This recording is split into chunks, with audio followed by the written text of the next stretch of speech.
Right now, boats feel like such an obviously useful, straightforward piece of technology that it's easy to forget someone had to actually figure out for the very first time how to reliably float across open water without simply sinking. Every ferry, every fishing vessel, every massive cargo ship crossing the ocean today traces back to some early humans' first successful attempt at solving that exact same basic problem. So how did early humans actually first build boats, and what does the archaeological evidence reveal about this remarkably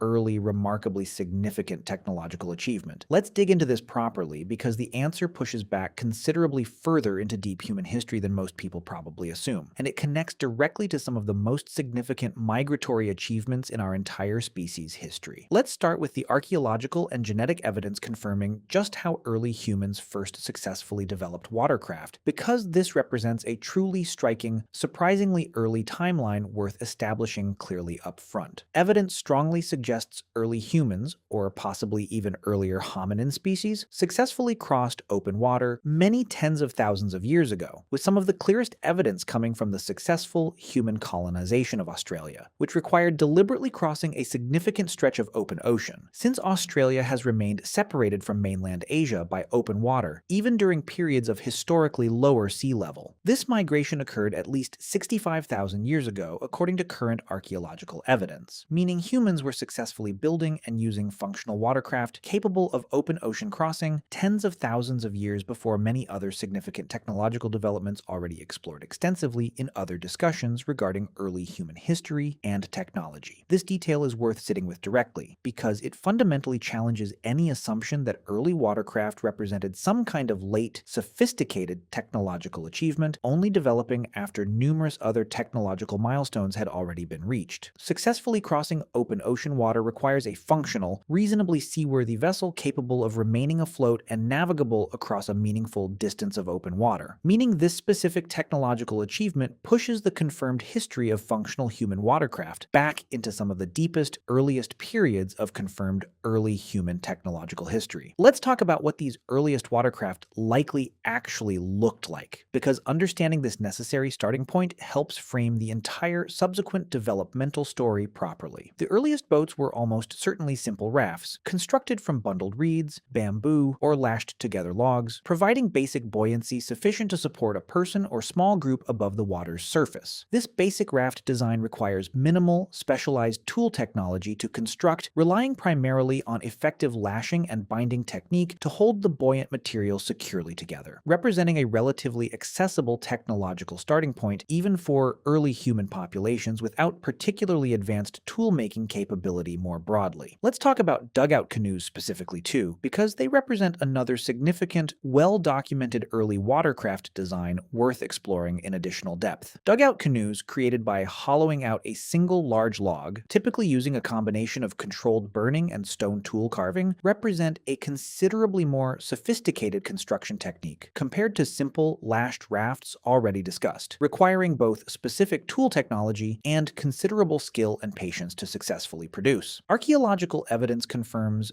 dugout canoe technology developed independently across numerous different regions and cultures, with some surviving examples dating back many thousands of years, representing one of the most widespread, independently developed early watercraft traditions documented anywhere in the world. This detail reinforces a familiar pattern already explored extensively throughout other topics regarding early human technology. Different specific watercraft traditions developed independently across different cultures and regions, each shaped by locally available materials and the specific practical water crossing challenges that particular regions' geography actually presented, rather than representing a single, universal watercraft design spreading outward from one single point of origin. Let's talk about even earlier, more controversial evidence potentially suggesting non-modern hominin species may have used watercraft too, because this represents a truly fascinating, actively debated area of research worth exploring specifically. Some researchers have proposed that certain isolated island populations of ancient hominin species, including evidence found on the Indonesian island of Flores, may indicate that considerably earlier hominin species, predating modern humans specifically, might have somehow reached these islands, potentially requiring some form of water crossing capability. This particular research area remains considerably more speculative and actively debated compared to the well-established modern human watercraft evidence already discussed extensively throughout this topic, since research researchers continue actively investigating alternative explanations, including the possibility that some of these ancient island populations arrived through entirely different means, such as accidental transport during a natural disaster like a tsunami, rather than deliberate, intentional watercraft use specifically. This detail is worth including because it illustrates that the broader question of exactly how early hominin water crossing capability actually developed remains an active area of ongoing scientific investigation, extending even earlier than the well-confirmed modern human achievements already established clearly throughout the rest of this discussion. Let's talk about reed boat traditions specifically too, because they represent another significant, independently developed early watercraft tradition worth exploring in additional depth, particularly well documented across various ancient civilizations bordering rivers and marshland regions. Ancient Egyptian and Mesopotamian civilizations both developed sophisticated reed boat construction techniques, bundling and binding reed material into buoyant, seaworthy hull shapes capable of navigating rivers and, in certain documented cases, even limited open sea voyaging. These reed boats proved particularly well suited to regions with abundant reed material, but limited access to large timber suitable for dugout canoe construction, representing another clear example of how locally available materials directly shaped which specific watercraft tradition a given ancient culture actually developed and refined over successive generations. Let's talk about how researchers have used modern experimental archaeology to directly test theories regarding these ancient watercraft technologies too, because this represents a particularly compelling, direct research methodology worth exploring specifically. Researchers have constructed careful replica vessels using only the specific materials and construction techniques believed available to ancient watercraft builders, then actually tested these replica vessels under realistic open water conditions to directly verify whether the proposed ancient design and construction technique could plausibly have achieved the specific documented historical voyages already discussed throughout this topic, including notably several well-documented replica voyages specifically designed to test whether simple rafts or early boats could plausibly have made the crossing to Australia already discussed extensively earlier in this topic. This kind of direct experimental testing provides considerably more compelling, direct evidence compared to purely theoretical speculation alone, allowing researchers to confirm not just that ancient watercraft technology theoretically could have accomplished these specific documented migrations, but that a genuine, physically constructed replica vessel actually succeeded in completing a comparable real-world voyage under similarly realistic and challenging conditions. Let's talk about the specific navigational challenges early watercraft users would have needed to successfully overcome too, because this represents an important, often underappreciated dimension worth exploring specifically, extending well beyond simply the boat construction technology itself already discussed extensively throughout this topic. Successfully navigating open water, particularly for a seriously significant crossing, like the Australian migration already discussed extensively throughout this topic, required considerable practical navigational knowledge, including reading ocean currents, wind patterns, and celestial navigation cues, alongside considerable psychological resolve to actually attempt what would have represented a really uncertain, potentially quite dangerous open water crossing without any guarantee of successfully reaching land on the other side. This detail is worth appreciating because it reinforces an important point worth carrying through this entire discussion. Successful early watercraft use required considerably more than simply constructing a functional floating vessel. It required an entire accompanying body of practical navigational knowledge and considerable courage, developed and refined through extensive accumulated practical experience navigating increasingly ambitious water crossings over successive generations. By the way,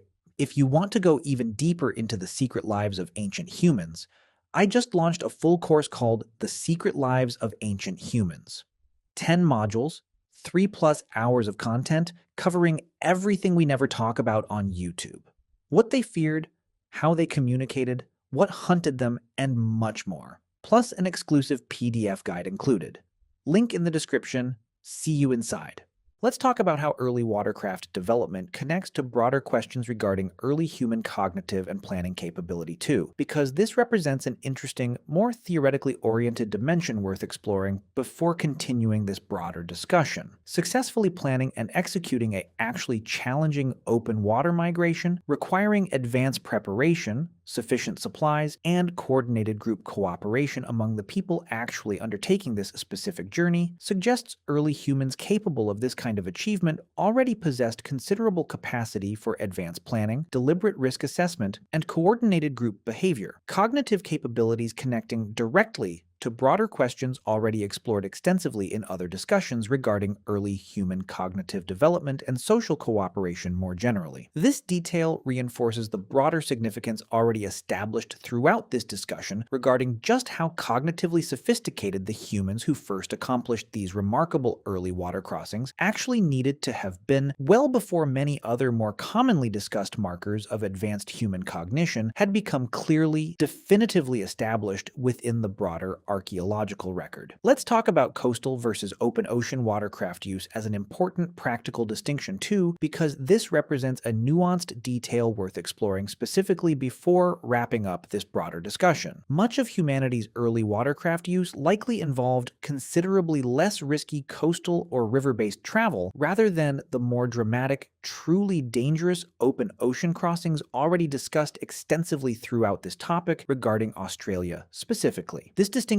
matters because it suggests early watercraft technology likely developed gradually through a considerable period of increasingly ambitious coastal and river navigation, before eventually culminating in the kind of seriously bold, more dangerous open ocean crossing that Australian colonization specifically required, representing a plausible, gradual developmental progression, rather than some kind of single, sudden leap directly from no watercraft capability whatsoever straight to successful long-distance open ocean voyaging. Let's talk about how researchers actually study and confirm evidence for these earliest watercraft too, because this represents an important, seriously challenging methodological consideration worth addressing directly. Unlike stone tools, which preserve remarkably well across enormous stretches of archaeological time, early watercraft were almost certainly constructed primarily from organic materials, wood, reed, and various plant fiber bindings that simply don't survive intact across tens of thousands of years the way stone tools typically do. This means researchers studying the very earliest watercraft technology can't generally rely on direct physical evidence of the boats themselves, but instead must rely primarily on indirect evidence, including the simple fact that human populations successfully reached locations that could only have been accessed by crossing open water, combined with genetic and archaeological evidence confirming when and how quickly these specific migrations actually occurred. Let's talk about the specific case of Australian colonization in more detail too, because this represents one of the most extensively studied, most historically significant examples of early watercraft use worth exploring in considerable additional depth. Successfully reaching Australia from mainland Southeast Asia would have required crossing multiple significant stretches of open water, even accounting for lower historical sea levels during certain specific glacial periods that would have connected many, though not all, of the relevant land masses along this particular migratory route. This means the humans who successfully completed this migration needed functional, really seaworthy watercraft capable of reliably carrying people, and quite possibly some accompanying supplies, across open water stretches that couldn't be crossed on foot under any historical sea level scenario researchers have been able to identify and confirm. Let's talk about later watercraft development too, because early raft and dugout canoe technology continued developing and diversifying considerably across subsequent human history, worth exploring specifically before continuing this broader discussion. Various cultures eventually developed increasingly sophisticated watercraft designs, including outrigger canoes, which added a stabilizing lateral float connected to the main hull, dramatically improving stability and allowing for considerably more ambitious open ocean voyaging, particularly well documented across various Pacific island cultures that eventually used this specific technology to successfully colonize an enormous range of remote Pacific islands separated by vast stretches of open ocean. Let's talk about Pacific island voyaging specifically too, because this represents a particularly remarkable, well-documented later chapter in this broader watercraft development story worth exploring in additional depth. Pacific island cultures developed increasingly sophisticated double-hulled canoe designs and equally sophisticated non-instrument navigation techniques, relying on careful observation of stars, wave patterns, and other environmental cues to successfully navigate across enormous stretches of open ocean without any of the navigational instruments modern sailors typically rely upon. This particular achievement, successfully colonizing remote islands scattered across a vast expanse of open Pacific Ocean using entirely non-instrument navigation and relatively simple,